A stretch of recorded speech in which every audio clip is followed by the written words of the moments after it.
तो rule number 47 क्या है? रूल नंबर 47 कह रहा है कि अगर आपका एज आए या सो, नीदर, नॉर के बाद वर्ब का प्रयोग हम इसके बाद जो सब्जेक्ट आएगा उसी के अकॉर्डिंग अपनी वर्ब रखेंगे। कहने का मतलब है कि जब आपका एज आता है, सो, नीदर, नॉर, इसके बाद जो हमारी सब्जेक्ट आएगा ना उसी के अकॉर्डिंग हम वर्ब रखेंगे। वर्ब का प्रयोग तुरंत होता है इसके बाद, लेकिन जो सब्जेक्ट आएंगे उसी के अकॉर्डिंग रखा जाएगा वर्ब। जैसे एक एग्जांपल से समझते हैं, जैसे कि मैंने कहा यहाँ पे श्वेता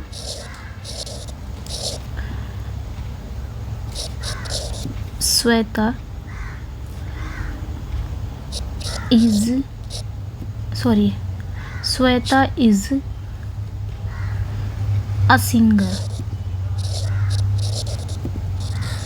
सिंगर। फिर आपका कॉमा आ जाएगा, यहाँ पे मैंने लिख दिया एज।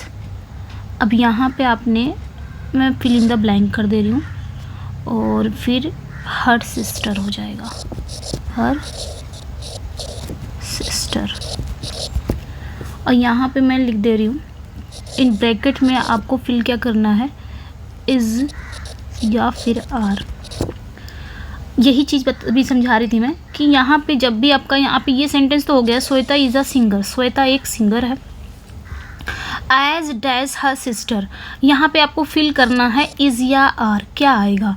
अब यहाँ पे देखिए एज आया हुआ है, यही एज आया हुआ है, तो एज हो गया, सो हो गया, निदर हो गया, नॉर हो गया के बाद वर्ब का प्रयोग हम किसके बाद रखेंगे, जो उसके बाद सब्जेक्ट आएगा ना उसी के अकॉर्डिंग रखेंगे। इसके अकॉर्डिंग नहीं रखा जाएगा, श्वेता के अकॉर्डिंग यहाँ पे हम अपनी वर्ब नहीं रखेंगे, यानी कि एज के बाद जो सब्जेक्ट आएंगे उसके अकॉर्डिंग अपनी वर्ब रखेंगे। तो एज के बाद सब्जेक्ट क्या आया है, हर सिस्टर, ये सब्जेक्ट आया है और ये आपका सिंगुलर सब्जेक्ट है। और जब सिंगुलर सब्जेक्ट है तो वर्ब कौन सी आएगी, सिंगुलर ही आएगी। यहाँ पे आपका इज हो जाएगा। Shweta is a singer as his her sister, ये चीज़ें आपने ध्यान रखनी है। ओके, तो यहाँ पे कहने का मतलब क्या हो गया कि Shweta is a singer, Shweta so singer भी है, मतलब श्वेता सिंगर है ही है, लेकिन उसकी बहन भी सिंगर है, यानी कि श्वेता और उसकी बहन दोनों ही सिंगर हैं। तो यहाँ पे बस ये चीज़ें ध्यान रखनी है, ये आपने ध्यान रखना है। एक और एग्जांपल ले लेते हैं, जैसे मैंने लिखा ही wants to help, उसके बाद आपका आएगा सो, मैं यहाँ पे फिल इन द ब्लैंक कर दे रही हूँ, सो आई। ओके, अब यहाँ पे मैं यहाँ पे रख दे रही हूँ, आपको रखना है डू या फिर डज, कौन सी यहाँ पे हेल्पिंग वर्ब आएगी। आप देख सकते हैं ही वॉन्ट्स टू हेल्प, मतलब वह हेल्प करना चाहता है। सो डैश आई, अब यहाँ पे सो आया हुआ है, ये चीज़ें आपने ध्यान रखनी है, ये वाला सो आया है यहाँ पे भी। अब आपने रखना है कि कौन सी हेल्पिंग वर्ब यहाँ पे आएगी, डू आएगा कि डज आएगा। तो हमने कहा था ना कि जो उसके बाद जो सब्जेक्ट आएंगे उसी के अकॉर्डिंग रखना है। यहाँ पे ही को देख के नहीं रखना है, या यहाँ पे श्वेता को देख के हमने नहीं रखा है, यहाँ पे हर सिस्टर को देख के ही रखा है।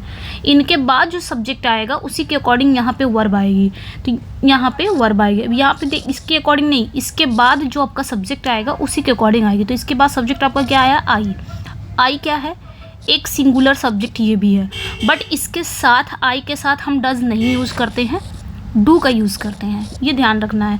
तो सो डू आई हो जाएगा, आई डू, क्योंकि आई के साथ हम डज, भले ही ये सिंगुलर है लेकिन ये ग्रामर का रूल है कि इसके साथ हम डू का यूज़ कर सकते हैं, आई के साथ वॉच का यूज़ कर सकते हैं, हम वर का यूज़ नहीं करते हैं। तो ये चीज़ें ध्यान रखनी है। इसके बाद हमको क्या रखना है, डू यहाँ पे क्या हो जाएगा, प्लूरल वर्ब का यूज़ हो जाएगा।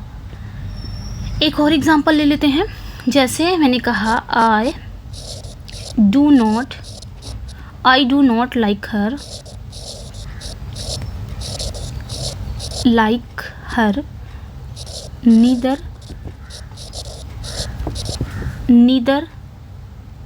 फिल इन द ब्लैंक ही। यहाँ पे क्या आएगा बताना है, यहाँ पे भी मैंने यहाँ पे रख दिया डू या डज। तो देखिए I do not like her neither he, मतलब मैं उसे पसंद नहीं करता, ना ही वो। तो यहाँ पे आपका क्या हो जाएगा, अब नीदर के बाद जो सब्जेक्ट आया है उसी के अकॉर्डिंग आपकी वर्ब रखेगी। तो नीदर के बाद आपका सब्जेक्ट ही आया है। ही क्या है, एक सिंगुलर सब्जेक्ट है, और जब सिंगुलर सब्जेक्ट है तो वर्ब भी कैसी आनी चाहिए, सिंगुलर ही आनी चाहिए। तो सिंगुलर वर्ब का ये आपका डज है, ये सिंगुलर वर्ब है, तो यहाँ पे डज आ जाएगा। ओके, ये चीज़ें आपने समझनी है। ओके, मुझे लगता है इतना एग्जाम्पल काफ़ी है। मतलब कहने का मतलब है कि इनके बाद एज, सो, नीदर, नॉर, इनके बाद वर्ब सब्जेक्ट, इनके बाद जो सब्जेक्ट आएगा उसी के अकॉर्डिंग वर्ब रखी जाएगी, ये आपने ध्यान रखना है। ओके, अगला रूल क्या है, यहाँ से एग्ज़ाम में क्वेश्चन आते हैं, ये आपने ध्यान रखना है। अगला रूल जो है कि अगर आपका नाउन आता है उसके बाद ऑफ आता है, नाउन प्रेपोजिशन प्लस नाउन, ठीक है, ये ध्यान रखना है।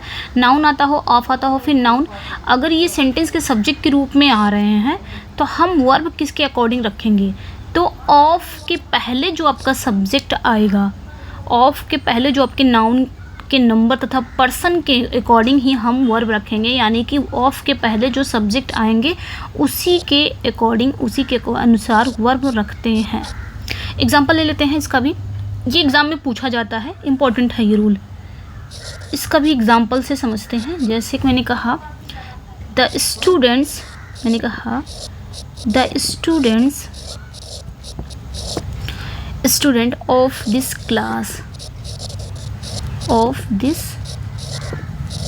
क्लास इज या फिर are hard working.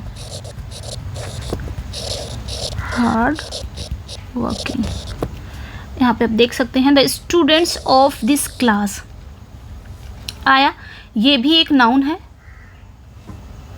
This class ये भी एक नाउन है, स्टूडेंट्स ये भी एक नाउन है, बीच में आपका क्या आया है, ऑफ आया है।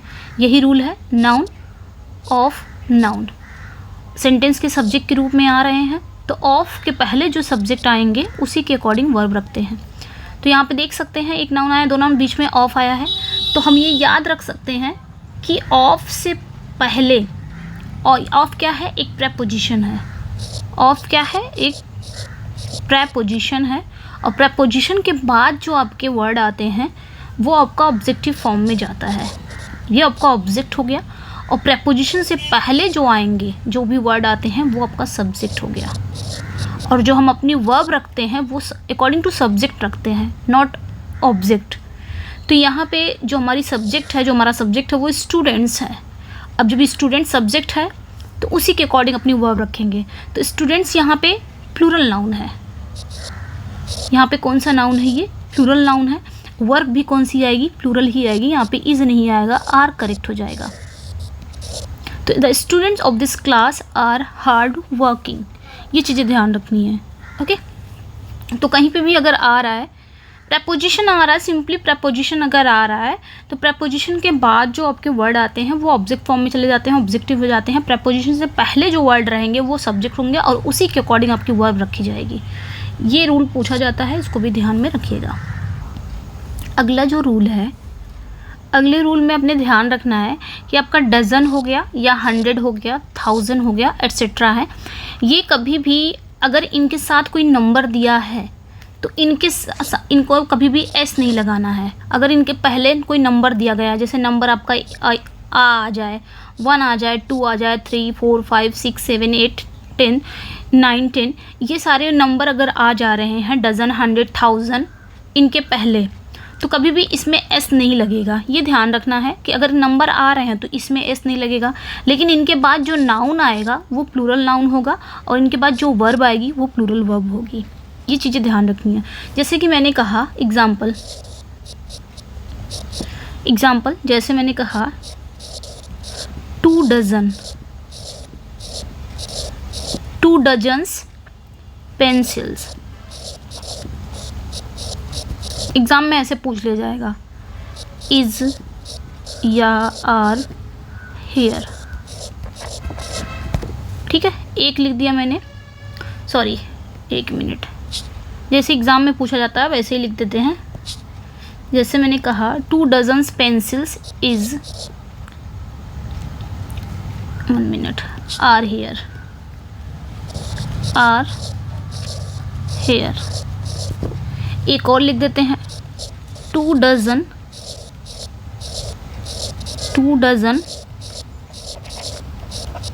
पेंसिल्स।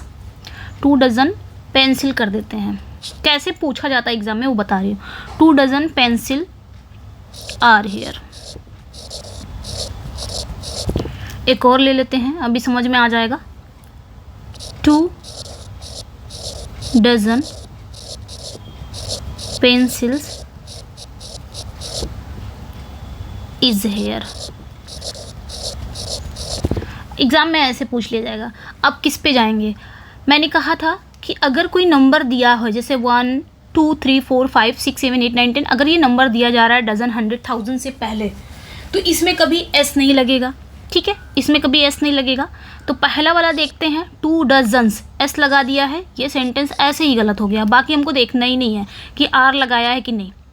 दूसरा क्या था? एक तो ये रूल था कि डजन 100,000 से पहले अगर आपका कोई नंबर दिया है तो इसमें एस नहीं लगेगा। ठीक है। दूसरा क्या था कि इसके बाद प्लूरल नाउन आएंगे। प्लूरल नाउन यहाँ पे देख सकते हैं 2 डजन, इसमें कोई एस नहीं लगाया है, लेकिन प्लूरल नाउन नहीं है, ये इसलिए गलत हो गया, भले ही प्लूरल वर्ब दिया गया हो।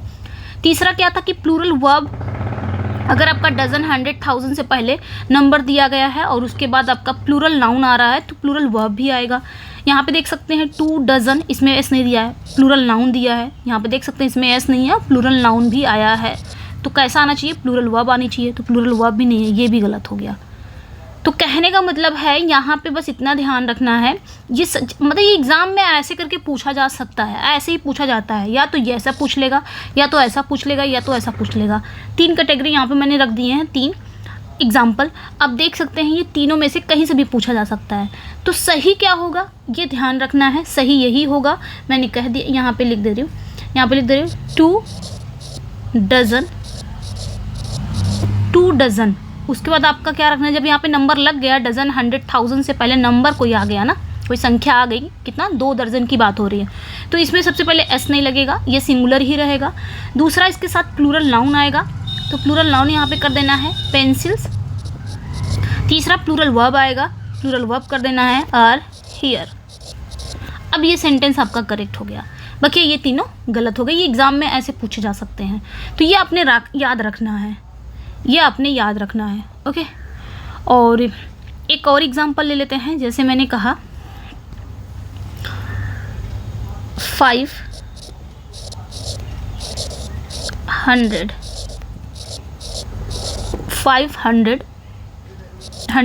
boys study 500 boys study in Saint Xavier school. Saint Xavier school, एक तो ये लिख दिया, एक और लिख दूँ मैं 500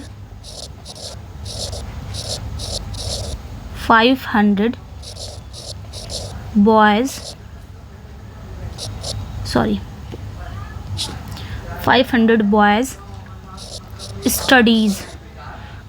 boys studies in Saint Xavier schools.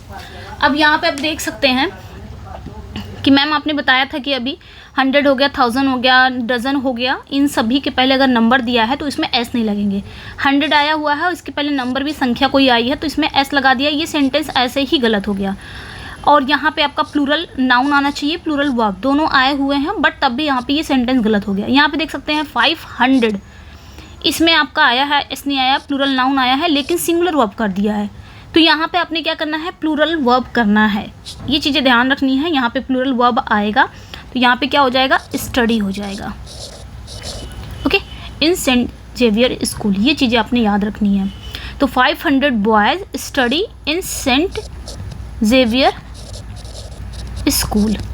Okay, तो ये चीज़ें आपने याद रखनी है। कभी भी इनके आगे इस तरह कभी भी लगाइएगा नहीं कि 2 डजन्स या फिर 2 dozens, 8 dozens.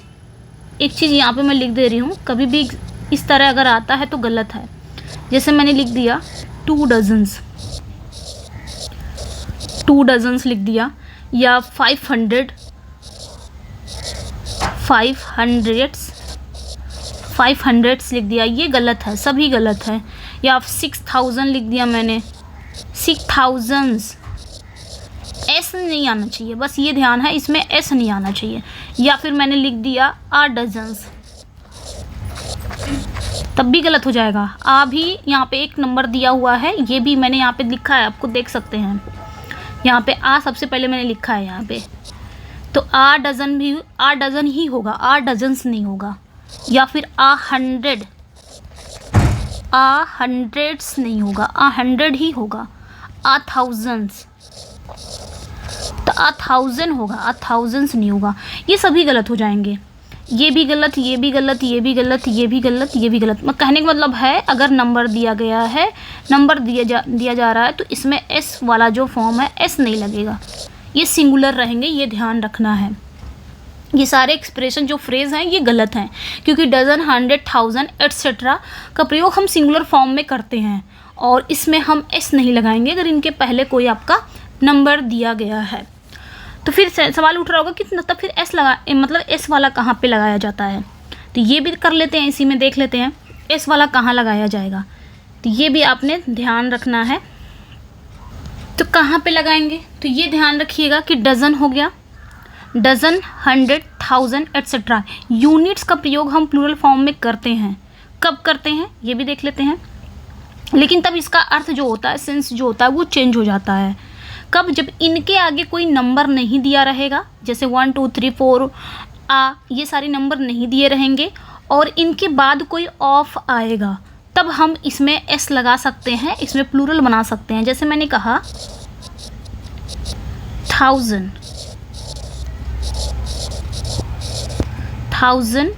Of students, 1000 of students.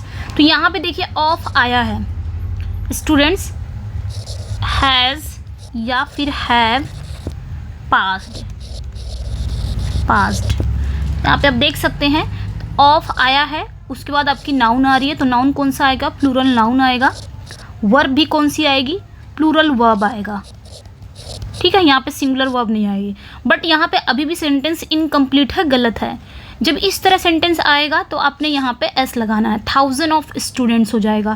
एक यूनिट की बात कर रहा है, 1000 ऑफ स्टूडेंट्स हैव पास्ड, एक यूनिट की अगर बात कर रहा हो तब हम इसका प्लूरल बना सकते हैं, लेकिन ऑफ आना चाहिए। यानी कि डजन, 100, 1000 एट्सेट्रा, इनके बाद अगर ऑफ आ रहा है, उसके बाद आपका प्लूरल नाउन आ रहा है, तो इसमें एस लगाना ज़रूरी है, इसमें आपको एस लगाना है, भूलना नहीं है। लेकिन अगर इनके पहले कोई नंबर दिया गया हो, जैसे कि मैंने ऊपर बताया, तब इसमें एस नहीं लगाइएगा, तो ये सिंगुलर है, ये सिंगुलर है। और इनके बाद जो नाउन आएगा वो प्लूरल रहेगा, वर्ब भी प्लूरल रहेगी, दोनों में नाउन और वर्ब दोनों प्लूरल रहेंगे। बस यहाँ पे इतना ही ध्यान देना है कि अगर नंबर दिया है तो इसमें एस नहीं लगाना, ये सिंगुलर रहेगा। और अगर नंबर नहीं है, उसके बाद ऑफ आ रहा है, ऑफ, तभी इसमें आपको एस लगाना ज़रूरी है। थाउजेंड्स, हंड्रेड्स, डजन्स, ये ध्यान रखना है आपने। और भी मैंने यहाँ पे जैसे मैंने कहा dozens of banana, dozen of banana have been bought. क्या ये सेंटेंस सही है? डजन्स आपने कहा था मैम कि ऑफ लगेगा, और ये जो आया इसके पहले कोई नंबर नहीं है, तो इसमें एस लगा भी है। देखिए ऑफ आया है, इसके पहले कोई नंबर नहीं है, तो डजन में एस लग गया, लेकिन उसके बाद प्लूरल नाउन आना चाहिए, आया नहीं है, तो ये गलत हो जाएगा। यहाँ पे प्लूरल नाउन बनाना है, बनानाज, प्लूरल वर्ब आया है, हैव बीन बॉट। अब ये सेंटेंस सही है, तो ये चीज़ें आपने ध्यान रखनी है। ओके, तो ये चीज़ थी, हमने 1 2 3 रूल इसमें पढ़ लिए हैं। ओके, कुछ क्वेरी होगी तो आप ज़रूर कमेंट सेक्शन में कमेंट करके क्वेरी पूछ लीजिएगा, जो भी समझ में नहीं आ रहा होगा आपको।